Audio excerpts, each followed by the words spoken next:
Chapter 101, Mental Witchcraft. Stop. Which deity are you from? And why are you attacking my friend? With the clear yet somewhat immature voice ringing out, an invisible fluctuation swept across the field. Instantly, the silver serpents in the sky seemed somewhat languid and listless. Zeus's spirit tensed. He looked intently, and there was a red-haired girl around 15 or 16 years old. In her presence, Zeus did not feel intense fluctuations of divine power, but seeing how she could easily stop his attack and weaken the power of his thunder through some means, it was clear that she was no simple being. However, Zeus had no intention of giving up. Who knew what secrets his identity held, or whether it would lead to big trouble? Who are you, and why do you interfere with my affair with this goddess? On guard, Zeus surreptitiously gathered strength. If he could not defeat the opponent head-on, a sneak attack might still be a good option. As long as he could achieve his goal, he did not care what methods he used. Alas, Zeus did not know that his tactics might be somewhat useful against other deities, but they were ineffective against the enemy before him. I am the grand sorceress Hecate, and I am also a friend of Selene. It is natural for me to stop you when you lay hands on my friend. Lifted into the air by the wind, Hecate watched Zeus's futile efforts. Before, when Selene missed their appointment, she thought that something might have come up at the last moment. But what she did not expect was that her friend was under attack by an unfamiliar deity, and the adversary still showed no sign of stopping. Under her transcendent spiritual perception, Zeus's rudimentary concealing tactics were meaningless. Hecate could see at a glance that he was gathering strength. So it's you, still not planning to cease your attack, huh? In that case, I'll discipline you first. The stone tablet had once taught her that the first to act had the advantage. Since the opponent was not playing fair, she might as well subdue him first. Boom!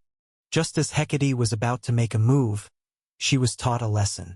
Clearly, she had not learned the essence of striking first from the stone tablet, as the true first strike does not involve exchanging pleasantries with the opponent. Before her, Zeus had already decisively taken action upon realizing his plan was discovered. With a loud explosion, lightning struck straight through Hecate's position.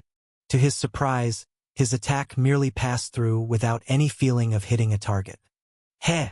Uncultured brute! Do you gods only know how to be straightforward? Mocking his adversary, the true form of Hecate slowly emerged to the left. That's how deities who only sense divine power are. A simple illusion spell completely throws them off. Calmly raising a finger, Zeus instantly felt a sense of crisis before Hecate. Psychic blast. During her years traversing the great seas, Hecate hadn't shied away from clashing with deities. She found that at her current level of magic power, it was difficult to match the divine force of a true god who wielded authority. Merely being baptized by the laws was not enough to fully sublimate her magic, and she did not know how to complete the latter half of the step. So, Hecate simply gave up trying to harm deities with elements and magical power. Compared to gods, her strong mental power was truly advantageous, and she was essentially equivalent to a deity, with no difference in the quality of her spirit. On this foundation, with the help of the Tome of All Spells, she created a multitude of mental witchcraft. This ethereal and direct assault on the spirit proved unfailing against gods. Ugh! A muted groan. Even though he had transformed into lightning and left his original spot in an instant, Zeus still suffered a heavy blow the next moment. Feeling no force come near him, he yet seemed to have been struck by a giant hammer on the head, leaving the young deity completely disoriented. Chaotic mind! Her fingertip lifted slightly, casting another spell. Before recovering, Zeus felt the world around him become confused in an instant. Everything was turned upside down, and he could no longer discern which way was which. Damn it! Do you think such tricks will defeat me? Feeling a bit angry from the consecutive blows, the new god experienced his first defeat in divine life. However, Zeus was obviously not the kind to shrink back from this. It only served to fuel his will to fight even more. So he released all his power and returned to his true form of thunder. Boom! Silver light exploded, and Zeus no longer maintained a human shape. He merged himself into the sweeping lightning, which was the authority granted by his godhood. Even though this would greatly consume his already sparse divine power, in this state, even if the opponent continued with those strange attacks to disturb him, they would inevitably be weakened by the lightning.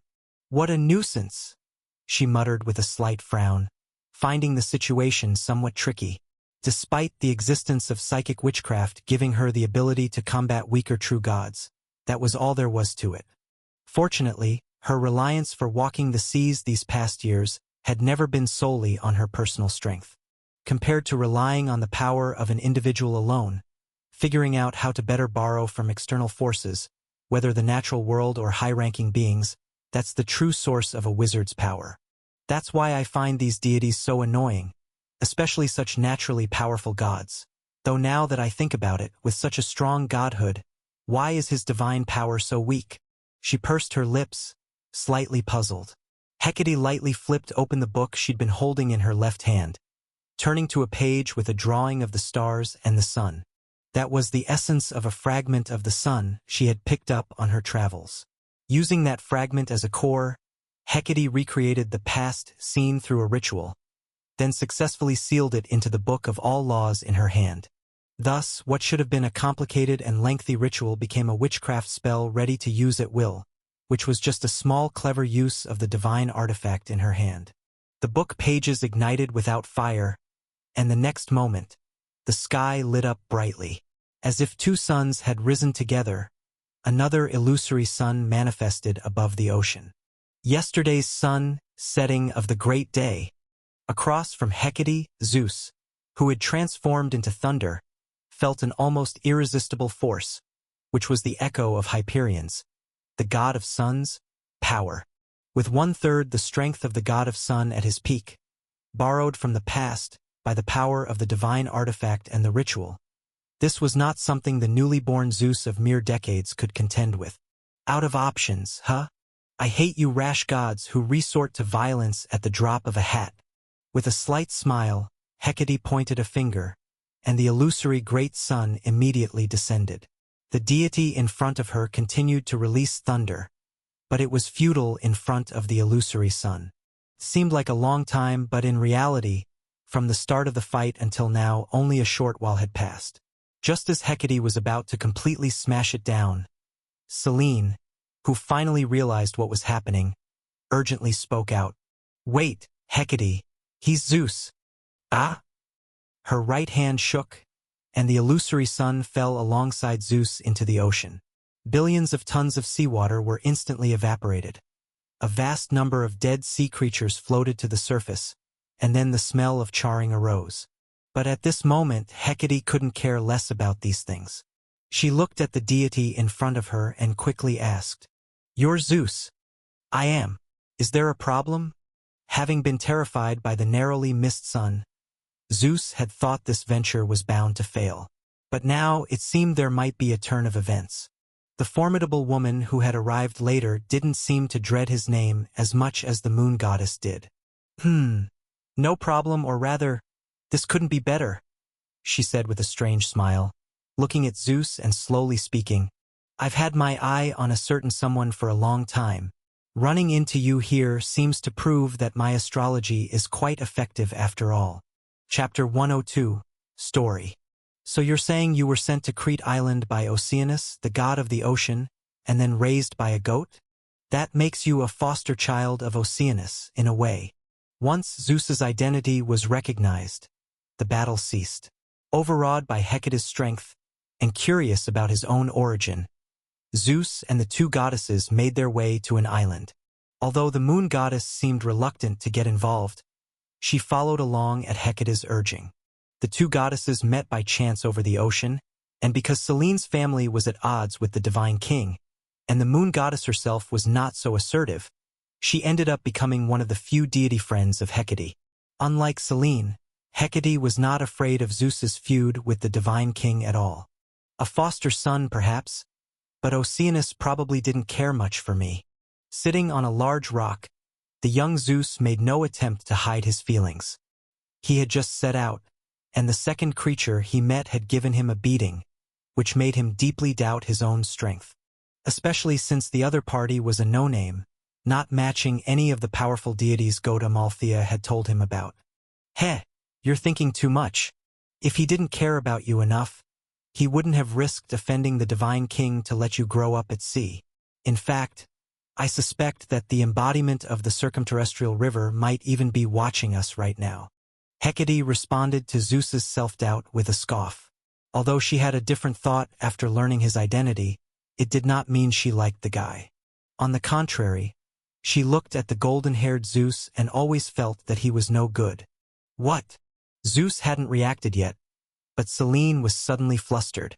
Being in the same place as the son whom the Divine King would never spare was worrying enough, and now there might be someone else watching this place. Don't panic. I'm still here. With a slight upturn of her lips, Hecate waved her hand nonchalantly. My tome of all spells is no joke. Unless it's one of the legendary primordial gods, no one can observe our actions from a distance. That's a relief. Letting out a sigh of relief, Selene clutched her legs and fell silent on the side.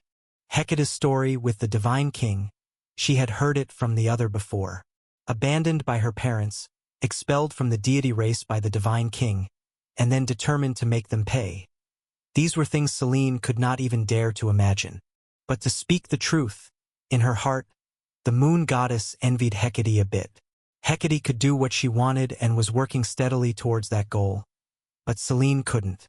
From her birth, she had always been weak and had never changed. Moreover, her past experiences taught her that a god's power is innate. No matter how hard you try, you cannot alter it in the slightest. Selene fell silent, but Zeus picked up on something from the earlier conversation. The reason the moon goddess did not want to interact with him had to do with the Divine King, and although he didn't know what he had done, it was obvious she wouldn't let him off the hook. So, Miss Hecate, he said thoughtfully, since you've called me here, I suppose you have something to say to me. I think, maybe we can talk, like about the matter of my origin. With a raise of her beautiful eyebrows, Hecate pulled Selene's hand, soothing the younger sister's emotions, while turning to look at Zeus with an inquisitive look in her eyes.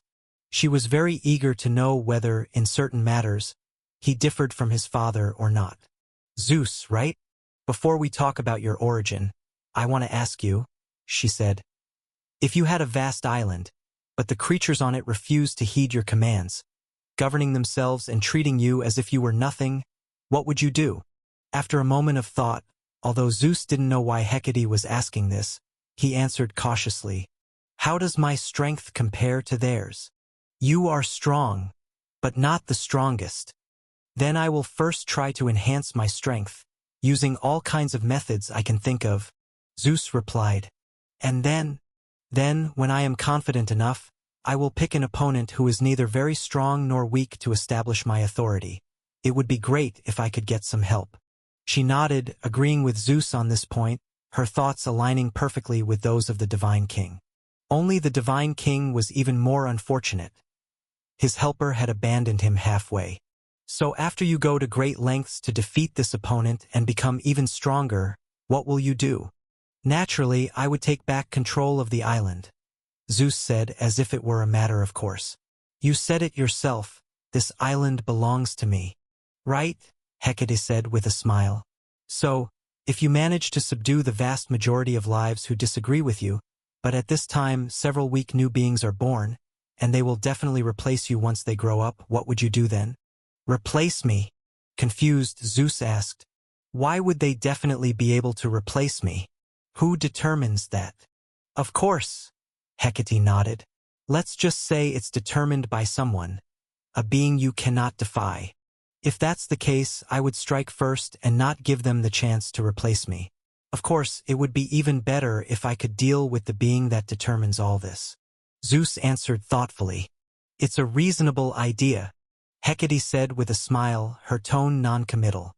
But whether or not you can succeed, I wouldn't know. After all, a thought is just a thought. When it comes time to implement it, a lot of unexpected things can happen. For example, you wouldn't know how, but those weak beings might suddenly escape your control. But you've said, Zeus countered, that I am very strong and they are very weak. Yes, But that does not affect the final outcome. Why not? Zeus could not understand this. I'd like to know too, so why don't you tell me why you, who should have been in the stomach of the divine king, suddenly appeared on the distant ocean? She laughed cheerfully, finding the change in Zeus's expression very amusing. It seems you've understood my point, Zeus. You are the son of the divine king and the one he considers a threat, someone who could potentially overthrow his throne. Now tell me, facing such a person with great power, who controls the entire island, what do you plan to do? Are you going to surrender and wait for death, facing an eternal prison? Or are you going to fight back, try to give yourself a chance? I don't care what you choose, but since the divine king once made me very unhappy, if you choose the latter, I can offer you a little help. Chapter 103 Eurynomy. Hecate. Can he really succeed? At dawn the following day, watching Zeus's retreating figure as he headed southwest, Selene felt somewhat unsure. How should I know? Sitting on a tree branch swinging, Hecate casually remarked. If he succeeds, consider it as him teaching that divine king a lesson for me. If he doesn't, it doesn't concern me.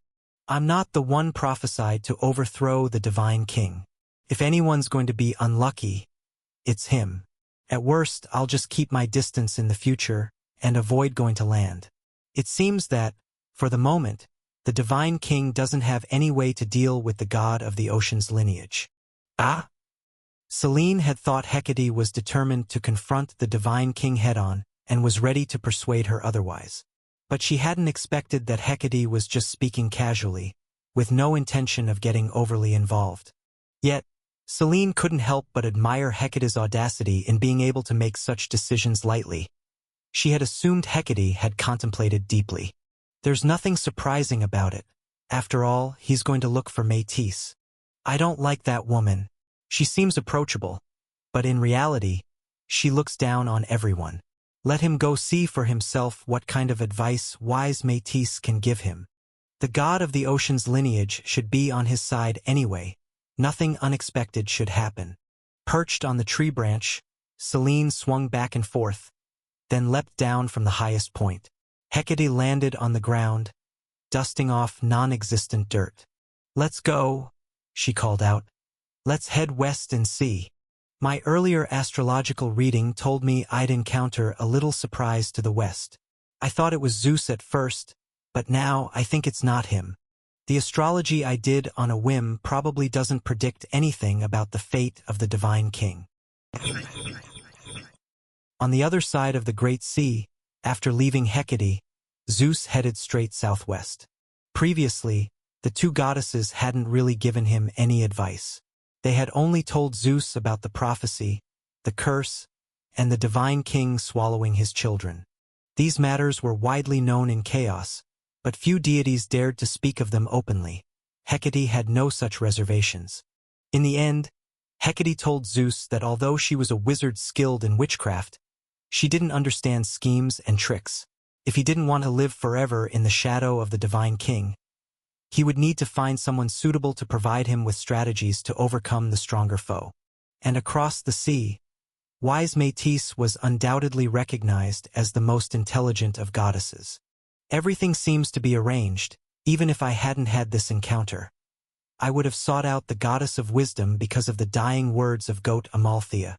Maybe, as she said, the god of the ocean has been watching over me all along, he was just testing my abilities. He claimed so, but whether it was his nature or not, Zeus didn't like this kind of test. Yet, reality forced him to accept it, as with his own abilities alone, he couldn't think of how to confront his almost omnipotent father, the divine king atop Mount Othrys. I hope the rumors are true, that Métis is indeed more intelligent than others, and that she is willing to help me. After 2 more days of flight, as the sun set, Zeus arrived at a small island. It seemed Selene had underestimated his flying speed, because it did not take as long as she said for Zeus to find the vibrant, flora-filled little island. Looking around, unlike other places, the small island in front of him was covered with flowers of various colors, green grass, and many different land animals living on it. These were all things Zeus had never seen before, and even goat Amalthea had not told him about them. After all, even a wise goat could not traverse the ocean. It knew nothing of the silver beings created by Mother Earth and the god of speech. Seeing this, Zeus became even more expectant. A goddess who lived in such a beautiful place must be beautiful herself, and probably had a very pleasant personality. Goddesses like Hecate were also pretty, but whenever Zeus recalled the phantom sun that had brushed past him, it dispelled all of his thoughts. Who are you, and what brings you here? Just as Zeus was engrossed in his thoughts, a gentle female voice came from the sparse woods on the island. Looking toward the sound, he saw a beautiful goddess with delicate black hair and a slender figure. She wore a crown of flowers and a long dress woven from plants. At first glance, Zeus took a great liking to her. Esteemed goddess, I am a traveler from distant Crete Island. There, commanded by the last wish of goat Amalthea, I have come in search of the goddess of wisdom, Metis. Choosing not to reveal his own name just yet, Zeus decided to wait until he met Metis. But before that, he did not forget to create a good impression of himself. Goat Amalthea was kind to me. It shed its ignorance through the goddess of wisdom, and entrusted me with the gift of its hide to Metis, your highness, to express its gratitude.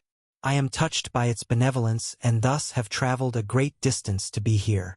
Surprised, but even more so, admiring, Eurynomé did not expect that a deity would travel so far for the request of a mere creature. You are indeed a faithful and noble deity, she praised. Sadly, my sister left a few days ago, and it may be a while before she returns. My name is Eurynomé, daughter of the god of the ocean, Metis's sister. If you don't mind, you may wait for my sister's return on this little island. Of course, my lady, it would be an honor. With a face full of surprise, Zeus inwardly thought the same. He did not know what sort of deity Metis was, but that did not prevent him from getting to know her in advance. If she was only known by reputation, he would merely treat her as a stepping stone on his way to meet the two principal titans. But if she truly had substance, conversing directly with this wise one would invariably make Zeus a bit cautious. Now, having the opportunity to learn some information from her sister was more than ideal. After all, this goddess named Eurynomé seemed easy to talk to.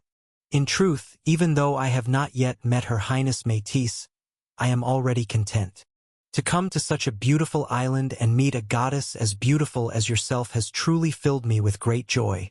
Zeus's handsome appearance, coupled with his charming words, easily won over Eurynomé's trust. She didn't even ask for Zeus's name before leading him deeper into the island. And so, before he had a chance to meet his fated first wife, Zeus had made the acquaintance of another. He realized for the first time that appearance and eloquent speech indeed made it very easy to persuade a goddess to stand on his side. Chapter 104 An Attempt. 7 Layers of the Spirit Realm. Familiarly passing through pavilions, she traveled along the winding corridors. Probably at the 12th corner, there was a small tea table. The pavilion built on the corner faced a fountain, with several fish leaping and diving within. Though the fish appeared small, here the concepts of small and large were meaningless. As long as one had enough power, a life in the spirit realm could expand to be larger than the sun or shrink to be less significant than a roadside pebble. Only in the material world did size matter for judgment. Here, clearly, it did not. So, what are you thinking about, or should I say, is there something even you don't understand? Choosing a spot to sit at random, Themis addressed the contemplative deity in black beside her. In her memory, it was rare to see such a puzzled expression on his face. He usually seemed to have everything under control. But for some reason, this thoughtful look made him seem more approachable. I know it all is always hard to feel close to. Then you think too highly of me. There's certainly a lot I don't know. Without noticing the subtle change in the attitude of the goddess of justice, Lane simply shook his head lightly. The more you know, the more you realize how insignificant you are. Especially during this transition of the divine kings, even a small change reflects an extraordinary influence. After all, common beings cannot cause a deviation in such high-level destinies. Nodding thoughtfully, Themis seemed to understand. Indeed, The mysteries of fate are beyond my imagination. Yes, the void that bears all things, the matter and spirituality that constitute all things, and the destiny that dictates the course of all things, are the four pillars on which the world rests. Even though I hold the scepter of indeterminable destiny, I still can't completely change the course of fate due to the difference in power with the present world. And those without the scepter, even altering a minor detail, means they have touched upon the realm of great divine power. Lane picked up the teapot, pouring tea for himself and the goddess beside him. Let's not talk about this anymore. What do you think of your nephew? Furrowing her brows slightly, Themis took a couple of sips from her teacup, unsure how to describe her feelings. I won't comment on his style, but I do not like these methods. After hesitating for a while, the goddess of justice finally spoke out. Previously, in the palace on Mount Sinai, using the miraculous mirror imbued with spatial power, Themis witnessed firsthand how her nephew won over the affections of the two Oceanides with his charming words. When she suddenly saw her nephew, who was supposed to have been swallowed by his brother, the goddess felt surprised. She didn't know how Zeus had managed to escape, but she knew it must have been Rhea's doing. Themis intended to guide and teach him, but Zeus's subsequent actions made her feel that he hadn't learned any of his parents' virtues. However, such behind-the-scenes observation wasn't quite right, so before long, the goddess of justice left the temple. That's quite normal, Themis. Though you don't like him, it's hard to find reasons to reproach his behavior, isn't it? After taking a sip of tea, Lane seemed to sympathize with her feelings. Themis's dislike was normal, as Zeus's actions actually met the standards of the era but not those of the goddess of law. So later, perhaps unable to bear witnessing similar incidents, Themis and Hera together established the traditions of marriage and betrothal, and Hera also became Zeus's final wife, the rightly wedded heavenly empress. Of course, Zeus's behavior and whether it meets the standards of the times hardly mattered. He purely enjoyed the process and incidentally used it to expand his own influence. Even Lane had trouble discerning which motive was the greater. Rules are not just about the world, but also about human culture, and the current moral standards are undefined. As the goddess of law, since you despise this imperfection, you can certainly try to establish norms for it yourself, and this too would further increase your power. However, what I want to talk about today is not this matter. Lane lifted his head to look at the goddess. Do you remember I promised to help you avoid an annoying guy? I remember. So you're referring to Zeus. Themis was quick to react, or rather, a deity that is slow to react wouldn't be able to distinguish between good and evil or make fair judgments. Connecting Lane's recent suggestion for her to observe Zeus's behavior, she immediately knew who he was referring to. Yes, Zeus. Theoretically, before marriage was conceived, every goddess who had an intimate relationship with him was his wife. He should have had 7 wives, but perhaps because the spirit realm had already claimed the number 7, now he only has 5 left. Lane slowly explained, but what he didn't say was that this was precisely what had confused him previously. One less Themis was normal, after all. He had already made various interventions in this matter, but who could the other one be? The other 6 goddesses, Lane had no intention of meddling with. His intuition told him that such strange changes must be related to some significant accident. It could be Gaia, the Dark Overlord, or even the Lady of Night and the Sleeping Heavenly Father. Only they would have the capability to interfere with even the slightest thread of fate. So, I was originally one of those 7? Themis didn't appear to know of Lane's confusion. She was somewhat surprised to learn she once had a romantic bond with Zeus in her original fate, but she didn't get angry and casually accepted it. If she hadn't observed Zeus's actions as a bystander, she might actually have been deceived by him. But Themis believed that even in her original fate, she would have left him after seeing his true nature. As for now, the goddess of justice was even less likely to get together with her own nephew, and the idea of meeting with him was silently dismissed. Yes, theoretically, you would have birthed 6 daughters with him. Nodding his head, Lane explained, 3 of them are destined to become the divine king's daughters, regardless of whether you are present. They symbolize the indeterminable destiny of all spirits, but they are also just the executors of their own authority. However, the other three, they each symbolize the seasons spring, summer, and autumn. Only as the goddess of law can you bring them into being. Gently nodding, Themis understood Lane's meaning. She looked at the deity beside her, still with a calm expression, and asked, "So how do you plan to solve this problem?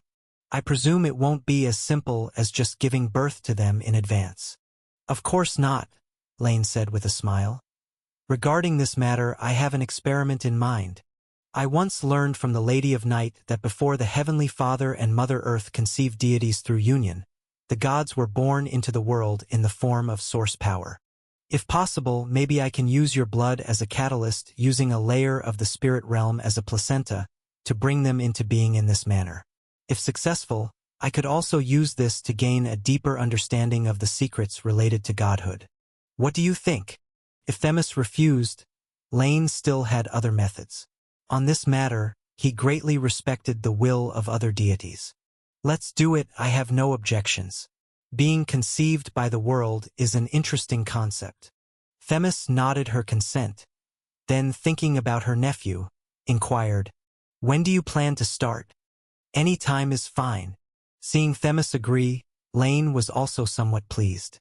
He stood up, raised his hand, and drew a portal to the fourth layer of the spirit realm. Right here, the new deities will be born. Perhaps the presence of these three deities could bring something new to this place as well. Chapter 105, Métis's suggestion. Atop the East Sea, on a nameless isle, 3 months had passed since Zeus waited for the return of Métis. It was clear that the young Zeus had not noticed that his every move was being observed by others. He would be even less aware that the main Titan deity and her 3 daughters, who were supposed to be taken into his harem, had already distanced themselves from him. Through hints and implications, Zeus easily learned about the goddess of wisdom from Eurynomé. The result excited him, as Métis was indeed a rare sage, just as he had hoped. In terms of skill, she could easily grasp what others found difficult to understand, always innovating. In problem-solving, she was also able to accurately judge right from wrong, resolving occasional conflicts among the sea deities.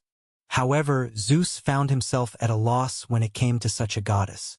He did not know how to get her on his side, so ultimately, he chose the simplest and most straightforward method. He no longer concealed his origins but laid out everything he knew about himself. In the face of wisdom, he chose sincerity and vulnerability.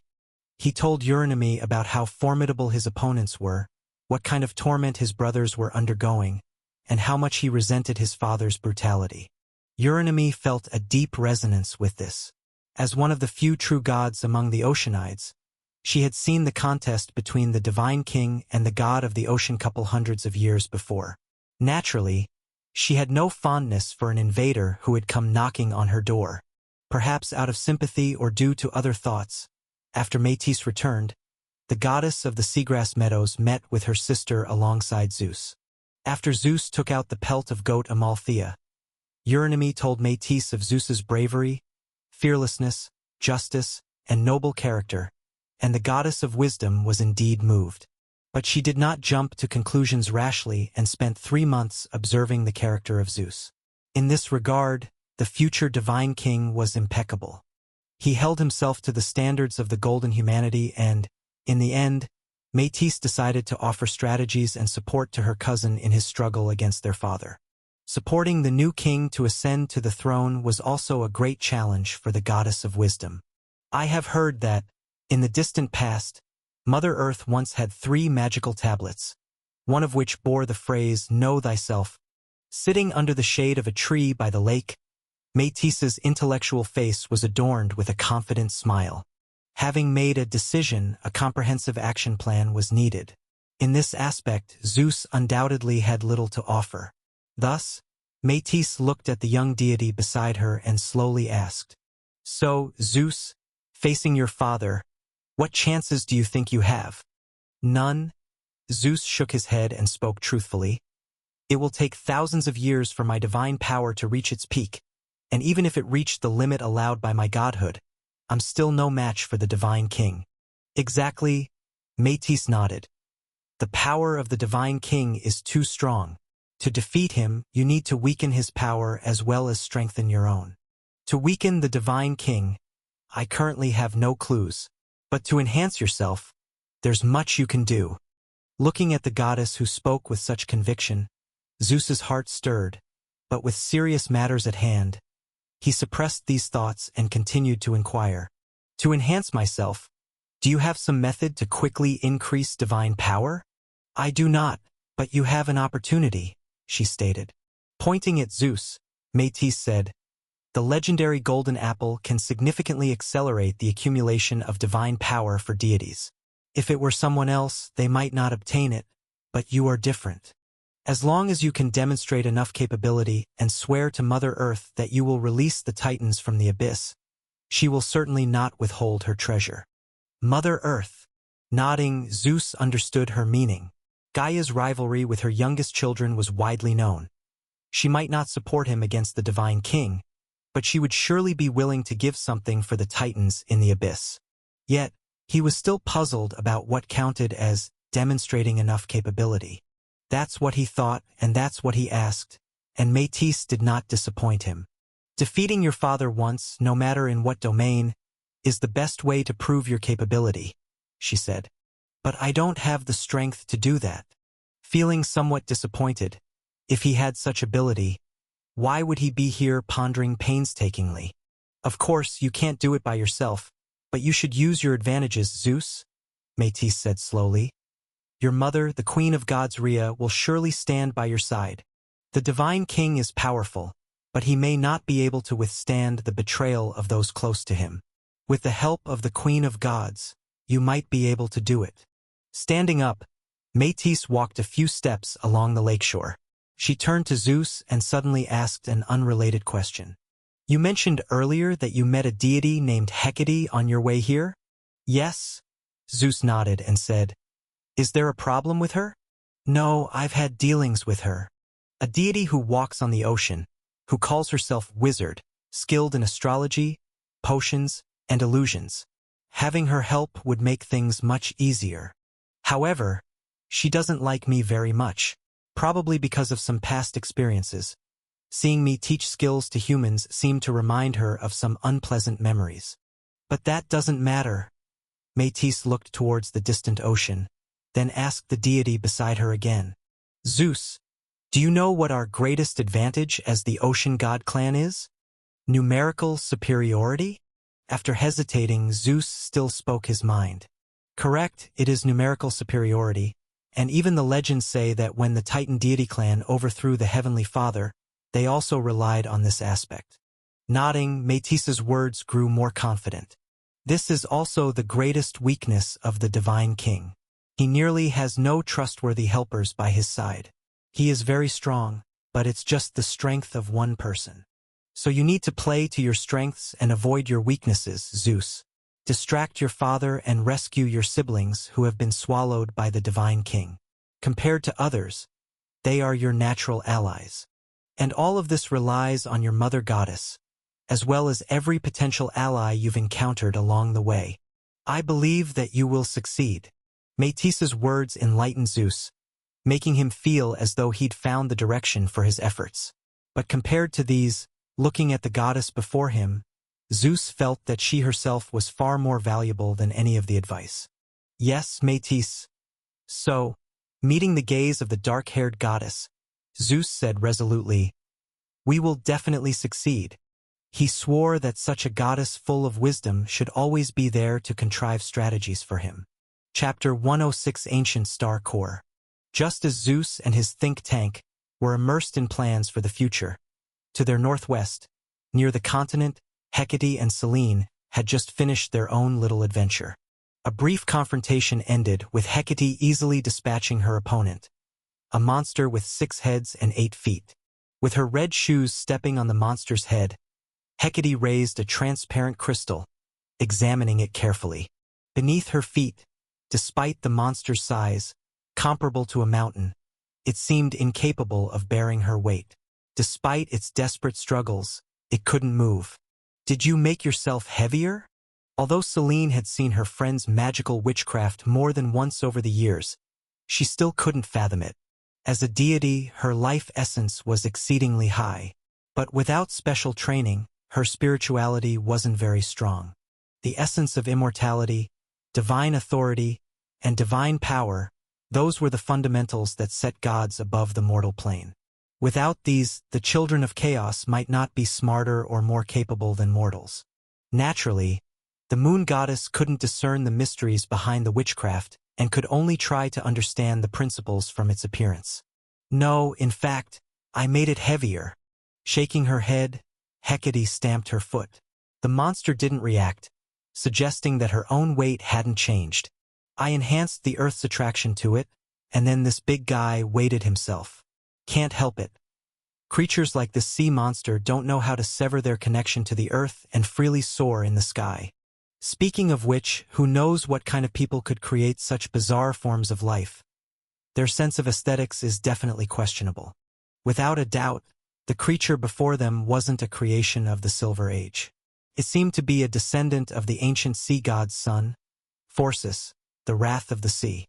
This sea god, also known as the father of sea monsters, had sired thousands of sea creatures with Keto, who was yet to be reborn and acquire the divine authority of beauty in the oceans. These sea monsters were not gods, but each possessed extraordinary power. The one before them was probably several generations removed from the Sea Empress's father. The divine essence within it was incredibly faint, leaving it completely vulnerable to Hecate's witchcraft. But the mortal bloodlines evident in it proved that its grotesque form wasn't solely due to its sea monster lineage. Many things from the Golden Age were inherently strange. "Oh, Slate, do you know what this is?" Holding up the crystal in her hand, under the unimpressed gaze of the moon goddess, Hecate turned to the floating book next to her. Like a treasure trove, whatever she encountered, the book she carried always had the answer. This is a star core from the stars of the ancient First Age. In that era, there were no star gods, and celestial bodies other than the sun and moon rarely emitted light. What you hold comes from a powerful lightless star. So its precursor was a star in the sky? It doesn't look anything like your sister's children at all, Hecate said to Selene, pointing at her mouth, and the latter spread her hands and returned a smile. The stars of the First Age were different from those that followed. They did not emit light. Some were born alongside the lightless deity, while others were remnants of the earth scattered at the dawn of creation. Selene had heard from her mother that in those times, the Heavenly Father often took delight in his offspring. He threw the then weak sun into the sea, which consequently led to the birth of the boiling water goddess. He also frequently shattered the symbols of divine authority belonging to Ceus, the god of the lightless celestial bodies, causing many celestial bodies to break and fall to the mortal realm during that age. The object before them was probably the core of an ancient star that had fallen into the ocean and was inadvertently discovered by that sea monster. Although the sea monster did not understand how to use its power, instinct told it that the energy-rich crystal was beneficial. Perhaps it could be made into a crystal ball. Using it for divination would probably be quite effective. Nodding in satisfaction, Hecate had no intention of simply drawing energy from the star core. Such a pure crystal could bear the utmost extent of the power invested by the spirit realm, through which one could glimpse the future. So she placed the crystal stone into her small bag. Now was not the time to deal with it. This ancient star core contained extraordinary power. Only with special means could she shape it without losing its essence. Congratulations, Hecate. You've acquired another treasure. Beside her, Selene offered her blessings in a timely manner. She looked at Hecate's bag with a tinge of envy, that kind of bag that could hold many things. She wanted one for herself. Alas, according to Hecate, it was something that only wizards could utilize. Currently, she had no way to allow others to use it as well. Thank you. Speaking of which, Selene, how have you considered my previous suggestion? Her face bore a contented smile, but Hecate had not forgotten her friend. In fact, a long time ago, she had proposed to teach Selene the secrets of witchcraft, but for some reason, despite seeming very tempted, the latter had never agreed. This time, however, thinking about the close call with Zeus not long ago, Hecate felt that Selene might have a different answer. I've thought about it for a long time, Hecate. Actually, the reason I rejected you before was not without cause. Under Hecate's expectant gaze, after hesitating for a while, Selene finally spoke. Before you were born, my father had conflicts with the deities that govern the spirit realm because of me. If you grant me access to the spirit realm, it might put you in danger as well. So this has been your concern all along. You were afraid that we might be punished by some existence because of it? Dismissing it with a carefree twist of her mouth, Hecate pulled a floating book into her embrace.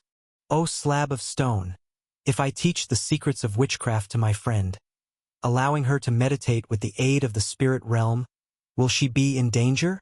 She didn't ask herself because she knew very well that she was not going to be in danger.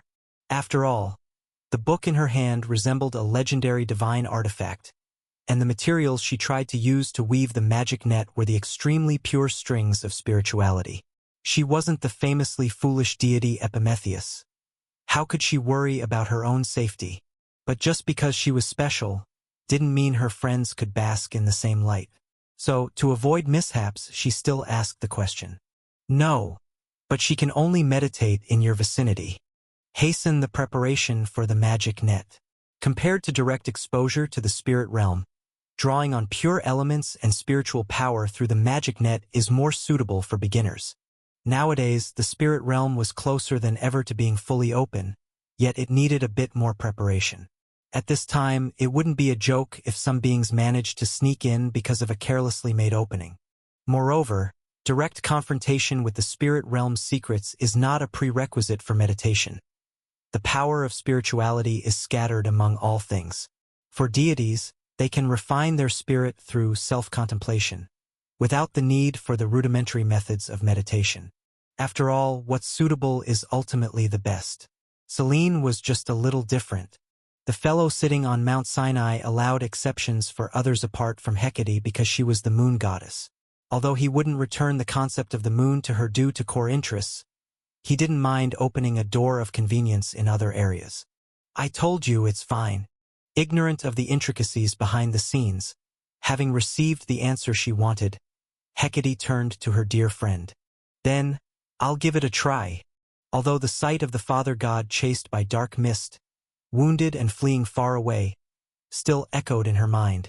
Since she got the confirmation, the desire in Selene's heart finally overcame her fear. Thus, facing Hecate's gaze, the moon goddess nodded firmly. Chapter 107. The End of Gods and Wizards. The little surprise foretold by astrology was within reach, and Selene finally made a decision, which put Hecate in a rather good mood. She casually dealt with the strange-looking sea monster, extracted its essence of flesh and blood, and then took the moon goddess to a nearby island. There, she prepared a dinner for the two of them, accompanied by drinks made from various plant fruits. Although Hecate had learned how to brew nectar, she admitted that many fruit wines tasted quite good, but she still didn't like drinking such things. As for the kind of drink that dulls the mind and casts aside worries, perhaps deities who rely on instinct and authority like it, but Hecate avoided them. Compared to that, the thing called tea seemed a bit more interesting.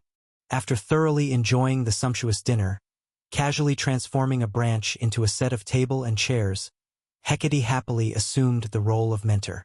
In the past, she was always the one being taught. Only in recent years did she begin discussing with the precious tablet. But now it was her turn to teach others. So, Selene, before we officially start learning witchcraft, let me ask you, what is witchcraft in your understanding?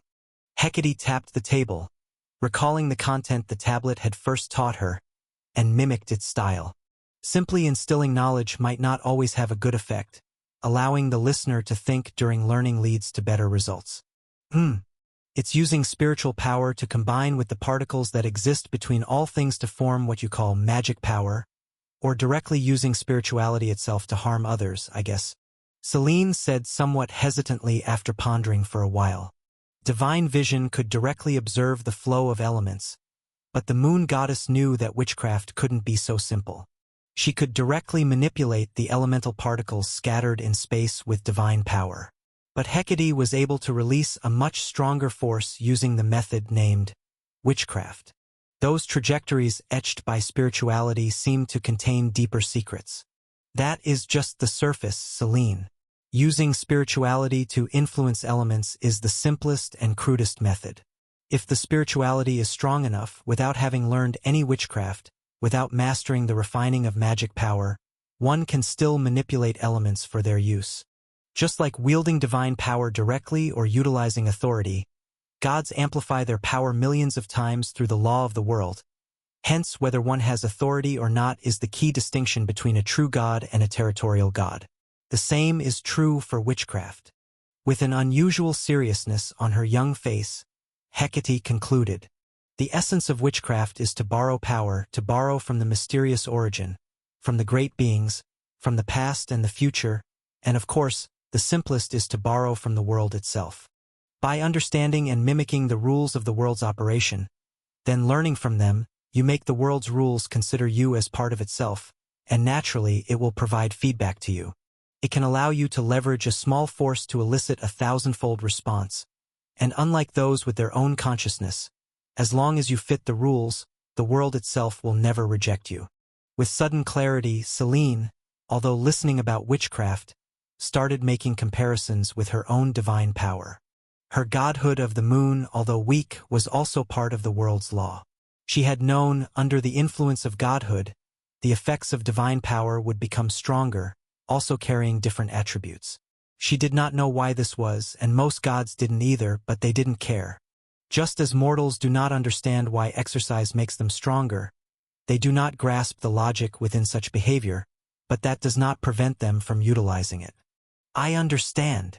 Be it witchcraft or godhood, it's really about how close they come to the origin. The closer to the rules themselves, the more a small amount of energy can shake the world. Feeling excited, for the first time Selene felt as if the secrets of the world were unfolding before her eyes. Yes, and this is even the direction for the ascension of deities. Hecate nodded lightly, remembering what the tablet had told her. Even gods were just using their authority to harness the rules, not becoming the rules themselves. Only the legendary great divine power could merge directly with the force behind the authority, the origin of everything, which is why they were powerful, because they were a part of the origin themselves. However, a normal psyche and will cannot maintain such integration without losing the integrity of their own personality. Thus, even primordial gods, when they manifest in a personified form, are no longer able to fully display their power. As for the speculation of the tablet, creating something out of nothing is an even higher realm, that of transforming from the rule itself into the definer of rules, something that only the chaos world itself can accomplish. Just as the primitive chaos was empty before the blurred instinct of the world defined concepts such as the earth, darkness, abyss, leading to the continuation of the world. The ultimate goal of all powers, gods included, is to become an existence equivalent to the world, the source of all things, the initial one, rearranging everything by its own will. And the practice of a wizard is firstly to mimic the deities, to wield the rules as they do, and ultimately to converge on the same path. According to the tablet, this is called all paths lead to the same destination. But how exactly to enable a wizard to wield the rules just like the gods is something even the tablet does not know. It could only guide Hecate to become a deity through weaving the magic net, but could not enable her to do so through methods outside of that. For this, it hoped that future humans could fill in this step with their wisdom. Although the red-haired witch did not believe humans had such ability, since it was stated by the tablet, she tentatively expressed her acknowledgement. Having discussed witchcraft, it's time to move on to the most fundamental power of a wizard, meditation and magic power, said Hecate. Her thoughts were fleeting, and Hecate came back to her senses, continuing to explain to her friend. Do you know the source of magic power? A combination of spirit and element? This time the answer came quickly. After all, she had seen Hecate extract magic power more than once. Although it was her first encounter with witchcraft, the delicate moon goddess's interest grew increasingly strong. These topics related to the very nature of deities, and the world might not directly grant her power, but they seemed to have opened a door for her. In the past, the power of a god was fixed at birth, and only a few beings, like the sea god, could increase their divine power by expanding their domain. This was why Selene had little interest in many things. Her only wish was to find a powerful individual and live happily under his protection. But now, she suddenly felt that, if possible, she would like to hang and beat an insolent individual like the Golden Mane they encountered last time, just like Hecate did. You're right, but in actuality, the key to magic power is the special sublimation that takes place after the combination of spirit and element. Just like witchcraft, magic power is also an imitation of divine power. Perhaps at the very peak of its continual sublimation is an alternative form of divine power. Unaware of her friend's thoughts, but sensing her enthusiasm, Hecate felt more motivated.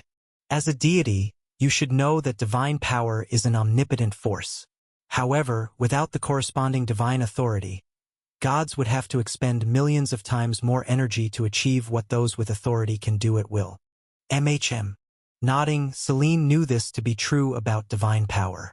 Just like in later myths, many gods could age mortals or restore youth, animate inanimate objects, or turn people into creatures, all of which showed that divine power in itself is omnipotent.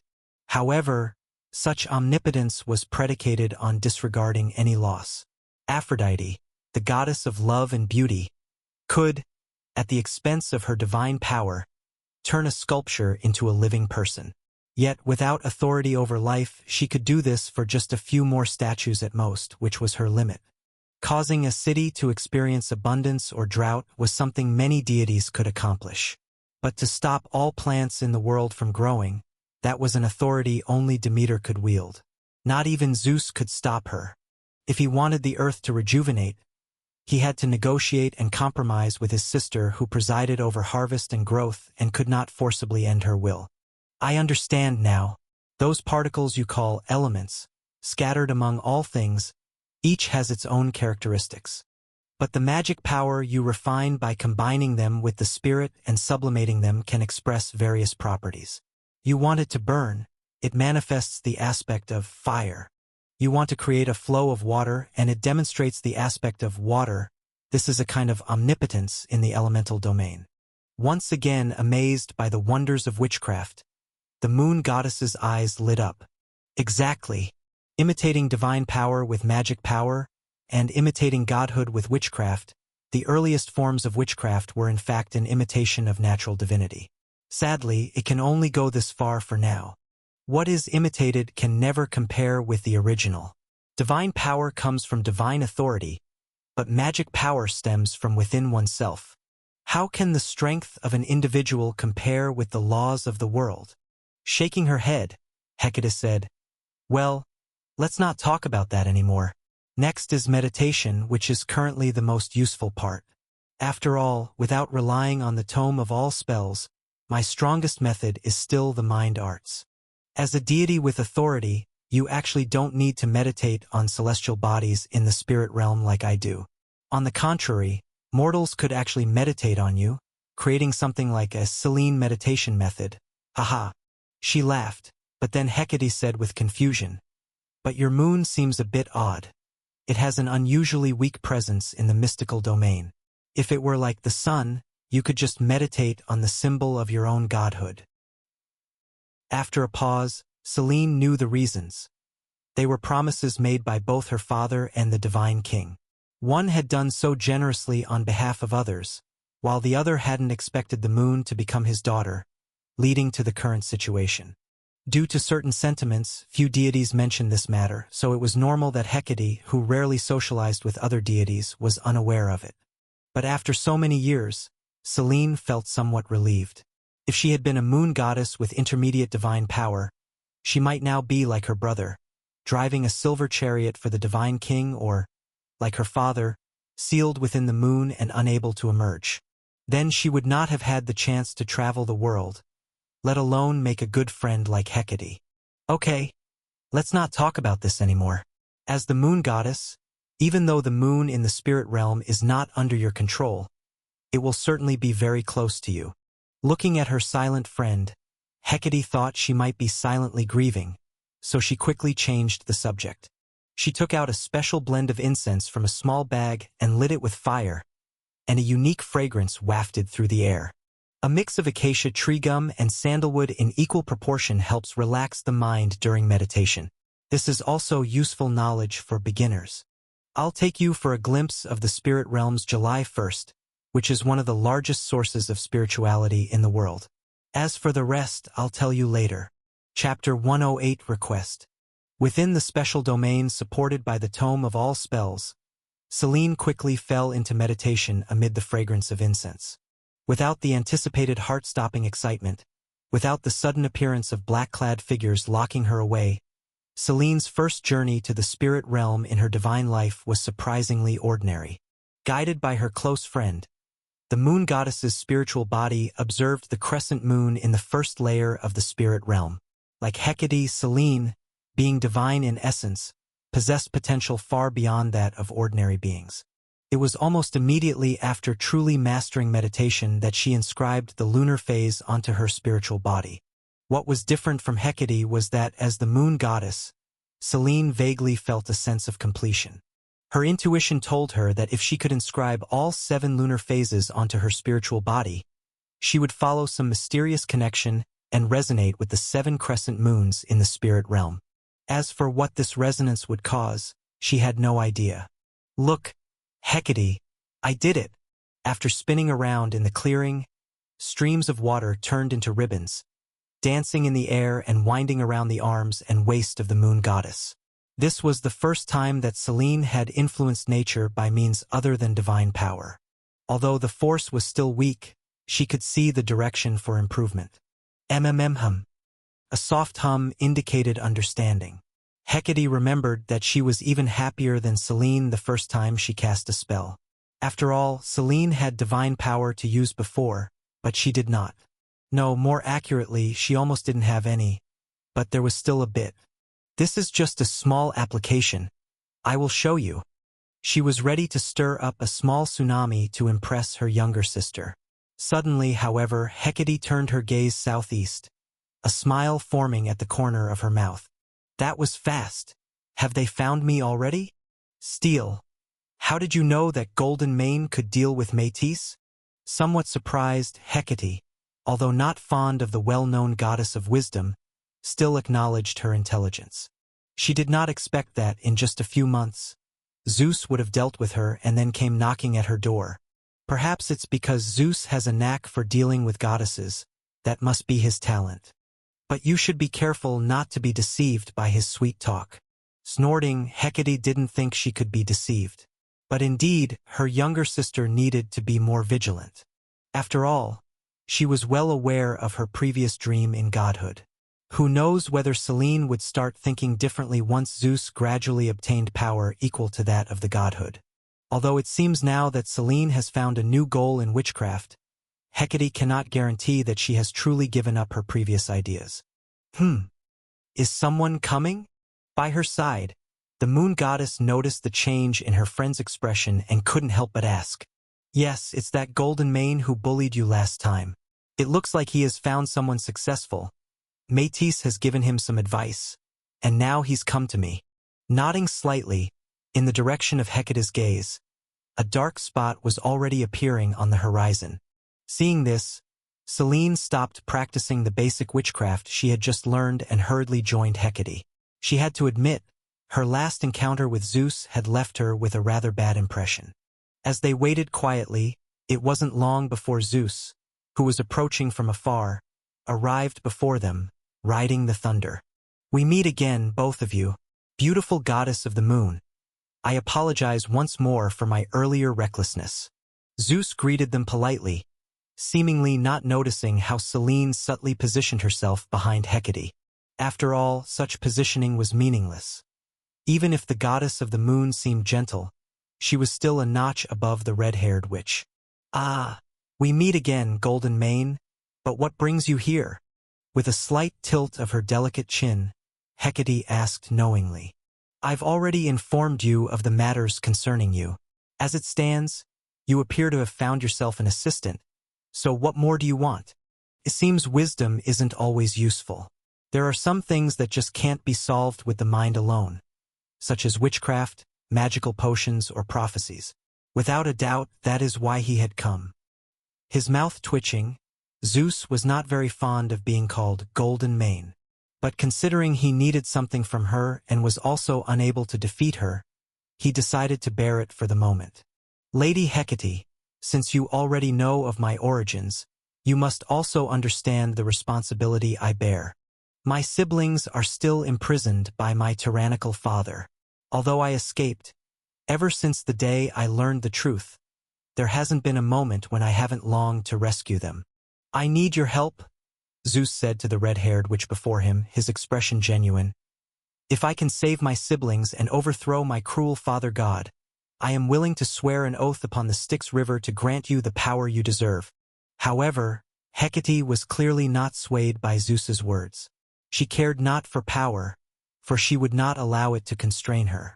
The moment she was cast aside by the current divine king marked her destiny to go against the mainstream deity race.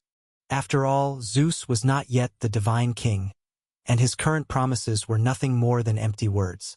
Empty words, an interesting choice of words, and at this moment Hecate found it quite fitting of Zeus's attitude. Promising the future as a pledge, yet you still might not be the one from the prophecy, Zeus. She waved her hand dismissively, but the idea of troubling the divine king was genuinely intriguing to her. However, if you can promise me one thing, I might indeed help you once, provided that you don't plan on having me join you in your assault on the divine king. Though Hecate thought that Métis would never come up with such a ludicrous idea, she made her stance clear beforehand.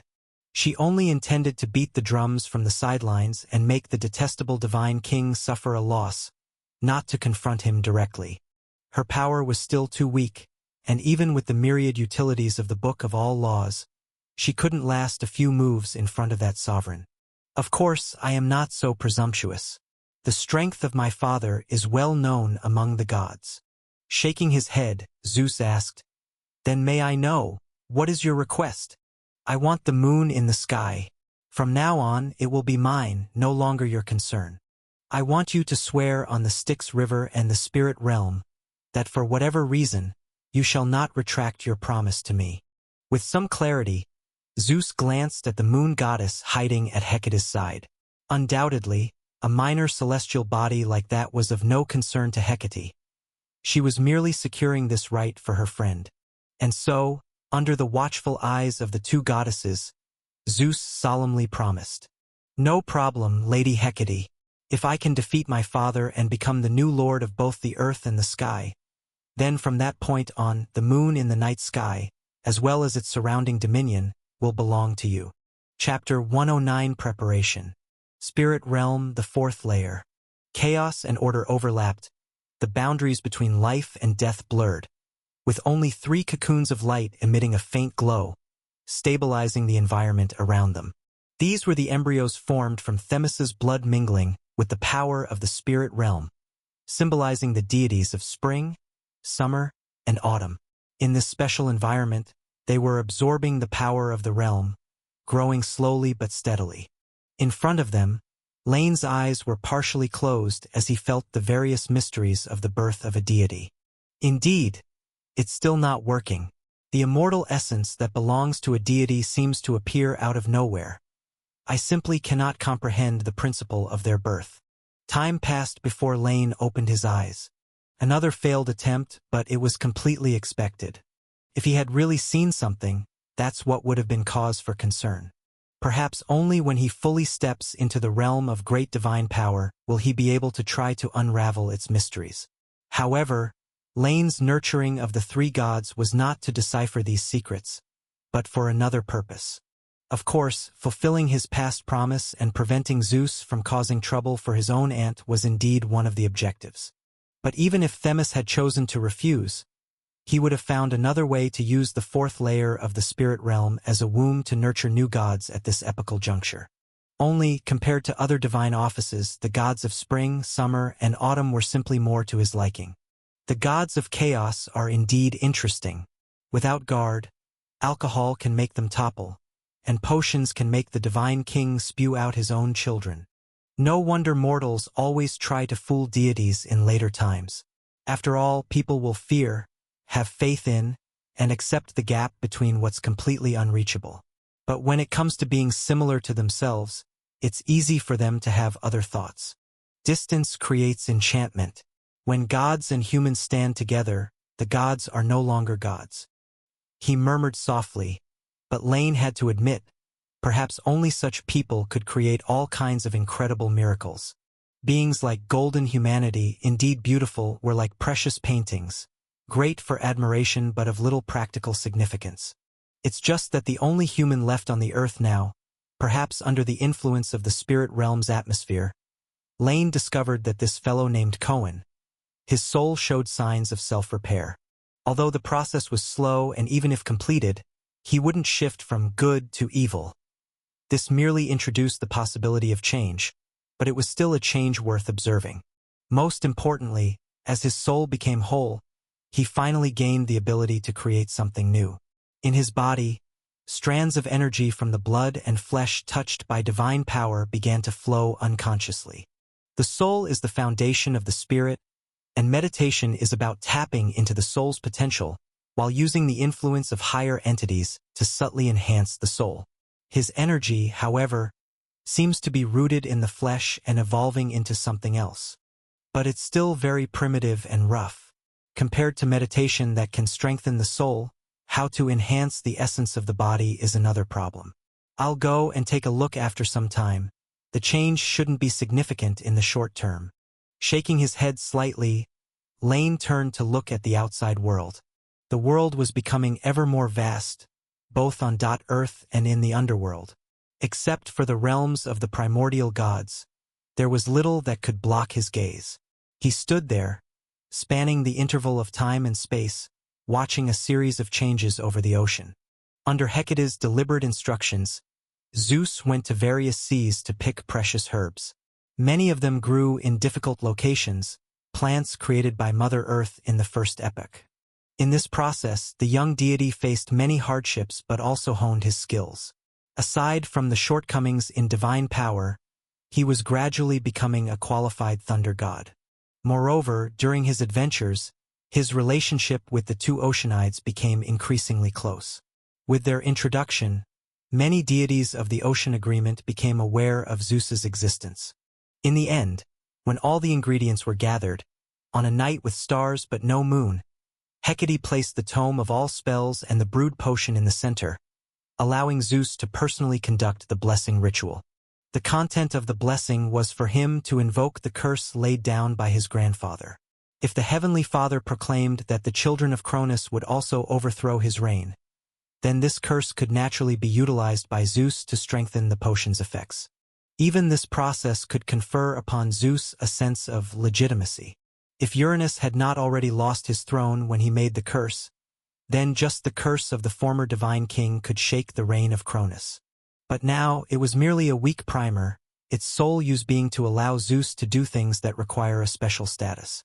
When all was said and done, Zeus clutched the potion and bid farewell to all the deities. He found traces of Rhea's maid, the goddesses of the white oak, through the river gods that were scattered across the earth by the lineage of the god of the ocean. Everything was ready, but he still needed an opportunity, a chance to approach his father and feed him this magical potion. As for how to escape from Mount of the Gods after rescuing his siblings, he believed that when the time came, someone would take the initiative to stand up. The sun chariot gradually moved to the west, and the sky turned a dusky yellow. Above a dense forest, an eagle flapped its wings in the sky, overlooking the land beneath. Until a certain moment, as it neared a small mountain, it seemed to have seen something and plummeted straight down. Landing in front of a cave, the eagle rolled over and transformed into a tall, golden-haired human form. This was the place they had agreed on earlier, a natural cave far from Mount of the Gods. Zeus nodded at the goddess of the white oak waiting at the entrance and stepped forward. After 100 years, he looked at the unfamiliar figure before him and bowed slightly. Mother Goddess, thank you for everything you have done for me. Good, good. Perhaps it was the years of separation that left Rhea at a loss for words. She just looked at the deity before her, feeling somewhat emotional. Mother Goddess, time is of the essence. I have important matters to discuss with you. Grasping Rhea's hands, Zeus spoke first, despite knowing she had much to say. The Queen of Gods could not be away from Mount of the Gods for too long. The longer she was away, the more likely it was to attract the attention of the Divine King. If Cronus suddenly turned his gaze their way, Zeus would certainly not fare well. So Zeus took out a crystal-clear vial made from crystal stones. Within it a purple liquid slowly flowed, shimmering with specks of light. This was just its pre-use color. Once mixed with any liquid, it would blend in, making it difficult to detect. Ever since I learned of my origins, Mother Goddess, I have not for a moment forgotten that there were 5 siblings swallowed by my father before me. With the help of several deities, I have created this potion, which will save them if only the Divine King can be made to drink it. Raising his head, Zeus looked straight into Rhea's eyes. You will help me, won't you? Just as you once rescued me from Mount of the Gods? Of course I will. She nodded with a complex tone. In fact, the Queen of Gods had been waiting for this day to come. She could not bear to see her children imprisoned eternally before they had the chance to grow up. She would surely find a way to rescue them. But when she thought of Cronus, she was somewhat reluctant to face him. Merely changing form may not deceive your father, but he has never seen you. I've elevated some of the golden humanity, bestowing them with godhood, so they could serve your father eternally. The proud Divine King doesn't regard them, so you can pretend to be one of them. Mask your godhood with mine, then disguise yourself as a servant pouring his nectar, and make him drink this magical potion, if it truly works as you claim. I will help you, Zeus, she said, her expression tinged with sadness. But there is only this one chance. Nodding excitedly, Zeus failed to notice his mother's expression. He didn't realize that even though Rhea wanted to rescue her children, she had no plans of leaving Mount of the Gods herself. The deities of chaos often made such strange choices, on the one hand releasing their greatest enemy, and on the other, remaining by the side of the Divine King. Perhaps it was the Queen of Gods' inability to let go of her affection for her children while also finding it difficult to harden her heart against the Divine King. This included Métis later on. They were all the same. From this perspective, perhaps Hera's heartlessness towards offspring was not altogether unwelcomed by Zeus. Chapter 110. Two Mountains. 6 months later atop Mount Othrys. As tranquil as ever, only the woodlands around the Mount of the Gods were no longer filled with nymphs frolicking about. In the palace behind, Zeus, disguised as a human servant, picked up a tray. He moved leisurely around the edge of the table, arranged beverages and fruits on the platter, and then strode towards the front hall. His steps were steady, not at all like he was about to face a crucial turning point in a god's life. Just like any other ordinary day, he passed through 2 corridors, paused slightly at the side door of the front hall, then stepped into the palace. There were no dancing nymphs in the great hall, no unnecessary presences. In fact, Cronus never needed these. Aside from one mistake long ago, he had little interest in material desires. In his heart, having all spirits live under the order he established was far more satisfying than any material pleasures. Regrettably, the world had never given him that chance. So there he sat alone on his high throne, sullenly drinking 1 cup of nectar after another, a habit he had increasingly developed over the years. Is this my father? Seeing Cronus from the corner of his eye for the first time, Zeus observed the visage of his own father. They bore a strong resemblance, both tall and majestic, but unlike Zeus, Cronus had an aura of solemnity and subtle gloominess, accumulated over the years.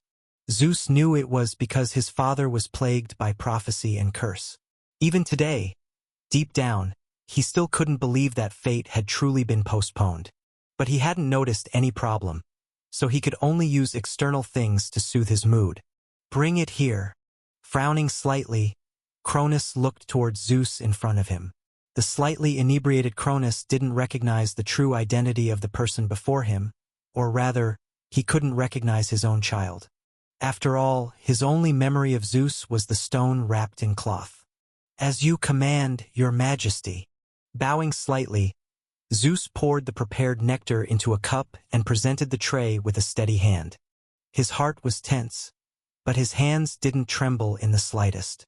No matter what sort of person Cronus was, at this moment he was just an enemy to Zeus. And so, under the watchful eyes of Zeus, Cronus drank the specially prepared nectar just as he had drunk every cup before. In the sky of chaos, Helios, in his sun chariot, made his regular rounds through the sky. At midday, beneath him should have been the peak of the Mount of the Gods, the center of the continent. But out of respect for the divine king's authority, he always intentionally avoided that place. However, today was different from other days. As he slightly pulled on the steeds made of golden flames to turn the chariot, intending to avoid a certain distance, a vast surge of divine power suddenly rose from beneath him. It was abrupt yet familiar, making Helios realize immediately that it was the divine king's power. And he distinctly sensed that the indiscriminate outpouring of power was rushing towards him. Boom! Clang! The roar of divine power and the sound of the sun chariot being hit echoed almost simultaneously. It was a close call. The chariot nearly tipped, threatening to let the sun fall upon the earth. What's happened? Struggling to steady the sun chariot, Helios broke out in a cold sweat. With Mother Earth present, even if the chariot overturned, the sun would certainly not crash into the land, but it would undoubtedly create a big problem for him. Fortunately, the impact wasn't meant for him. Once the chariot was stabilized, the god of sun quickly looked out, peering down below. Amidst the cloudless surroundings of the Mount of the Gods, he saw 6 streaks of light flying out from the palace one after another. Before he could discern what they were, the very next moment, the figure of the divine king also stepped out from the divine palace. His expression was unreadable, and not far behind him stood the Queen of Gods, Rhea, watching the scene unfold. A tense atmosphere congealed between them, but ultimately, Cronus remained silent. Time and space swirled around him, and amidst the charged atmosphere, the divine king extended his right hand. It seemed infinitely large yet infinitely small, and distance lost its meaning before him as he reached out towards the 6 figures desperately fleeing before him. Did you really think you could escape, even with someone's help? I can. Gaia, how dare you? The vast hand that materialized from the void reached across, only to be firmly blocked by a sudden rise of a tawny light curtain. Mother Earth had not come in person, so this barrier could not stop him for long, but it didn't need to be permanent. It was Zeus that Gaia was after. The earth trembled, and the hard soil and rocks seemed to turn into waves, carrying the 6 beams of light swiftly backward. In the distance, the god of the mountains, Rhea, waited there. Cronus, no one wants to see a divine king ruling over everything. You are too impatient. The deep voice came through. Rhea had not waited for the divine king's initiative to strike him, but had intervened in the conflict beforehand. So, Cronus's expression grew colder as he spoke lightly. Do you think my son, will he be a king who does not covet power, ruling by doing nothing? In the face of the divine king's question, Rhea gave an unexpected response. I do not think so. The desire to control everything, perhaps that's a common failing of a divine king. Uranus was so, you are so, and it's very likely that the next generation of divine kings will follow the same path. But all of that is a matter of the future and is no longer my concern. I have made my decision. Perhaps, as the source of all mountains, I never should have gotten overly involved in the myriad affairs of the world. Let me now become part of the mountains and stones, avoiding the conflicts of this world. But before that, as a thank you for the years of oppression you've placed upon me, I will leave a gift for your children. The voice of the King of Mountains was heavy and powerful, but it grew fainter and fainter. His divine body emitted light and began to swell, transforming into another Mount of the Gods in the eastern region. As for himself, he dispersed into the myriad stones, no longer showing any traces. When the new mountain appeared, Cronus instantly found that his connection to the eastern lands was completely blocked. Following Rhea's self-sacrificial act that hurt the enemy at the expense of himself, even his divine authority was slightly affected. But what was done could not be undone. The Divine King merely fell silent for a moment before turning to face Mother Earth. As the Divine King, he ruled the starry heavens, but the stars still have their masters. Even if he would rule the Earth in the future, it wouldn't affect Gaia's own authority as Mother Earth. He only needed to rule without infringing on their godhood. Therefore, Cronus could understand Gaia's creation of mankind because his offspring had split her divine power. But now, he was unsure why she was determined to stand by his 6 children. In the end, it was they who had usurped Mother Earth's divine authority. Even if she wouldn't help him, why would she aid them? Cronus, I won't always stand in your way, nor do I care who is the Divine King. The green dress was no more, and a figure in a yellow garment slowly appeared in front of the Divine King. Just as she had said, Gaia was actually not taking sides in this struggle for divine kingship. But on one condition, I want your children to finish the task that was supposed to be yours. Now, I cannot defeat you, but on the earth, no one can defeat me. In front of the Divine King, the power belonging to a primordial god unfolded, but it was no longer as strong as it once was. Or rather, the earth itself remained powerful, but what weakened was its personified avatar. Even so, Cronus could not breach this barrier quickly. While Gaia may have exaggerated, defeating even a weakened Mother Earth on her own terrain was something that only the other 2 primordial gods could accomplish. And in the Divine King's perception, from the distant east, 2 powerful presences were drawing near. They were the god of the ocean and his consort. Zeus's scheme had succeeded, and they no longer intended to merely observe. With their support, Cronus knew that it would be difficult to keep his children here today, by any means. Taking a deep breath, he suppressed the anger in his heart. He did not try to reconcile with Mother Earth or entertain the thought of promising to release those Hecatonchires. Up to this day, releasing the Hecatonchires had become almost a way for Gaia to vent her emotions. Unless Cronus was willing to completely bow his head to her, admit his mistakes, and hope that the Mother Goddess might forgive his past, she would not stop. But just as Gaia wanted to vent, the Divine King's anger rose even higher, yet was difficult to release. In the entire realm of the chaotic gods, there were but a few deities who truly saw the Titans from the abyss as their kind. Cronus was not an exception.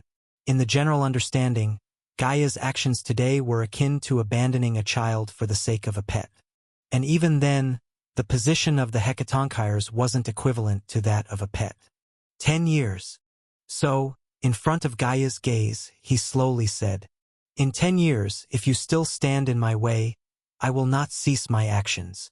If fate is destined for me to fail, then at the end, I will ensure that everyone pays the price."